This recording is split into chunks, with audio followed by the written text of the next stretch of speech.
గారు ఇక్కడ మీకు ఒకటి స్పష్టం చేయదలుచుకున్నా.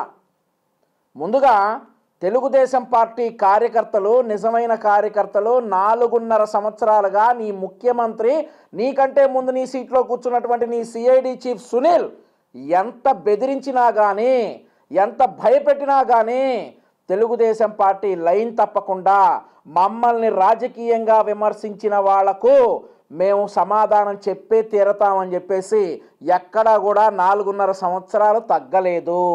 ఇప్పుడు ఎలక్షన్ 3 నెలలందనంగా నువ్వు వచ్చేసి ఆస్తులు అటాచ్ చేస్తానంటే నీ ఉడత ఊపులకి తెలుగుదేశం పార్టీ కార్యకర్తలు ఎవరు భయపడరు మిస్టర్ దోషి సంజయ్ అని చెప్పి ఈ సందర్భంగా నీకు తెలియజేయదలుచుకున్నా.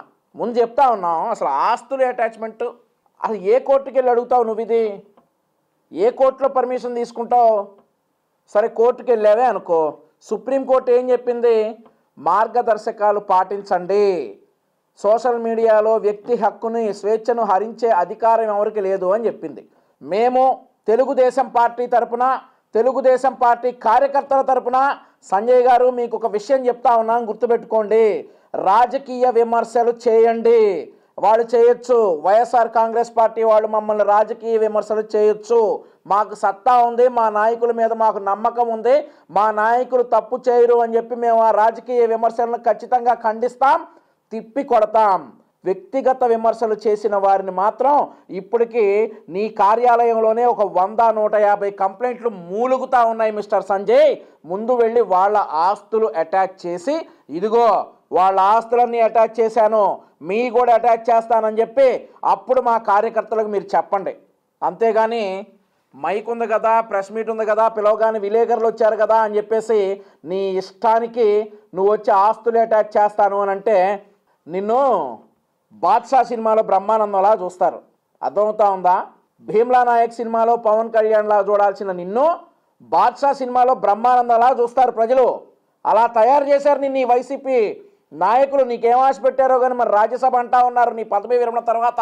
ఒకటి గుర్తుపెట్టుకో, రాజ్యసభకు కావాల్సిన సీట్లు కూడా వీళ్ళకి రావు. నీకు ఆ రాజ్యసభ కళ అనేది ఫలించదు కాబట్టి నువ్వు ఊడిగం చేయొద్దు వాళ్ళకి. నువ్వు ఊడిగం చేయాల్సిన అవసరం లేదు. ఉన్న సర్వీస్ అయినా నిజాయితీగా పనిచేయమని చెప్పేసి సిఐడి సంజయ్ గారి చెబుతా ఉన్నాం. మళ్ళీ చెప్తా ఉన్నావు, దోషివి నువ్వు. నీ లెక్క ప్రకారం నువ్వు దోషివి. చంద్రబాబు నాయుడు గారు కోర్టు పరిధిలో కేసు ఉంటే దోషి అయినప్పుడు నువ్వు కూడా దోషివే అవుతావు. ముందు అసలు రూల్స్కి విరుద్ధంగా ప్రెస్ మీట్ పెట్టినందుకు ముందు నీ ఆస్తులు, నీ పాస్పోర్టు, నిన్ను అరెస్ట్ చేయాలి కదా, నిన్ను కదా అరెస్ట్ చేయాలి. నువ్వు వచ్చి మళ్ళీ మాకు నీతులు చెబుతావా? ఏం చేసావు? అసెంబ్లీ సాక్షిగా మా నాయకుడి భార్యను విమర్శించిన అంబటి రాంబాబు అనే యదవని ఏం చేసావు? మిడిల్ ఫింగర్ చూపించింది రోజా జనసేన కార్యకర్తలకి. ఆవిడని ఏం చేసావు? ద్వారంపూడి చంద్రశేఖర్ రెడ్డి అనేవాడు ఒళ్ళు పలిసి మా నాయకులను లకారాలు మాట్లాడినప్పుడు ఎక్కడ దాక్కున్నావు? మేము కంప్లైంట్లు ఇచ్చాంగా. ఏం చేసావు అవన్నీ? విదేశాల్లో ఉన్నా కానీ లాక్కొస్తాను, పీకుతాను, పొడుస్తాను అని అంటా ఉన్నావు.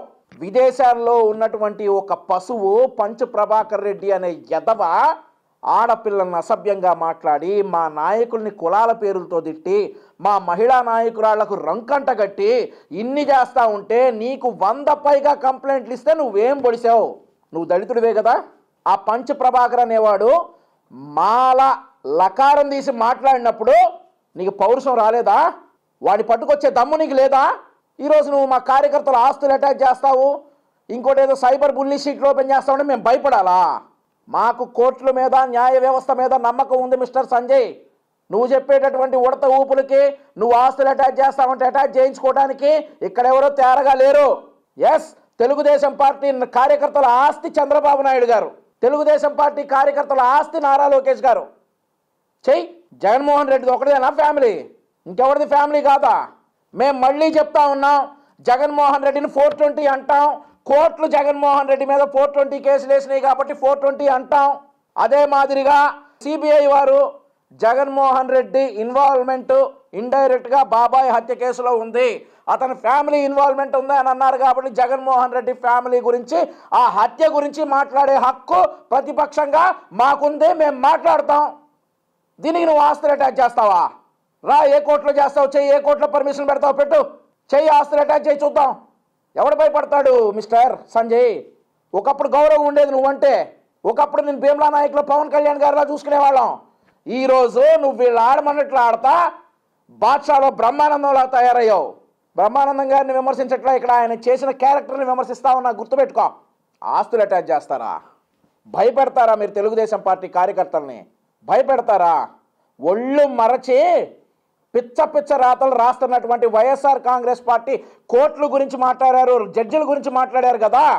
ఆమంచి కృష్ణమోహన్ మాట్లాడాడు, నందిగం సురేష్ మాట్లాడారు, అట్లాగే 50 మంది వాళ్ళ పార్టీ కార్యకర్తలు మాట్లాడారు. ముందు వాళ్ళ ఆస్తులు అటాచ్ చేసి రా మా దగ్గరికి ఏం చేస్తావు చెయ్యి.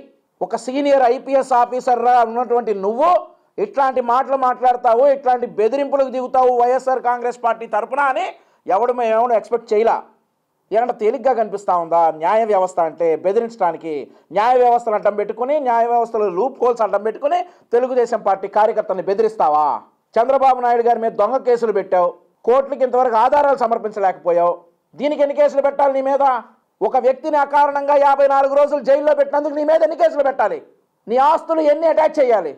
కాబట్టి నేను విజ్ఞప్తి అనుకో, లేదంటే తెలుగుదేశం పార్టీ పౌరుషం గల నిజాయితీ గల కార్యకర్తగా డిమాండ్ అనుకో, ఏదైనా అనుకో, ఇట్లాంటి మాటలు మాట్లాడి ఇప్పటికే చులకనగా అయినటువంటి మీరు మరింత చులకనగా అవ్వద్దు. ముందు మీ మీద పడినటువంటి కేసుకి సమాధానం చెప్పండి గౌరవ న్యాయస్థానానికి.